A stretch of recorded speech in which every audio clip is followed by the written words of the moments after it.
The Rock of Cashel, according to Irish mythology, was created when the devil took a bite out of mountains and spat it out in the Golden Vale after being banished by St. Patrick. The legend of the Devil's Bit. Long ago, St. Patrick was cleansing Ireland of ancient, dark magic. He cornered Satan himself in the north of County Tipperary.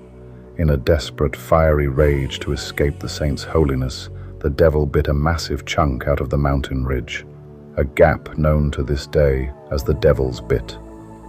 As he flew south, the heavy mountain stone became too scorching and holy for him to carry. He spat the massive limestone crag out of his mouth, and it crashed down into the heart of the fertile plains of Tipperary, creating the dramatic hill we see today. The seat of kings. The rock quickly became a place of immense power and the historic seat of the Kings of Munster. The baptism of Angus. In the 5th century, St. Patrick arrived at the rock to baptize King Angus. During the ceremony, Patrick accidentally drove his sharp crozier straight through the king's foot. Angus, believing the excruciating pain was simply part of the Christian ritual, bore the suffering in silence. Impressed by his stoicism, Patrick blessed his lineage.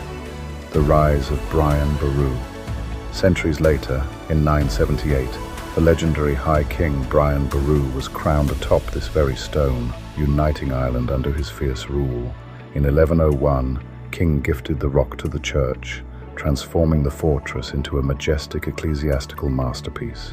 Today, its towering round tower, Gothic Cathedral and Romanesque chapel stand as hauntingly beautiful monuments to a landscape shaped by saints, kings, and the devil himself.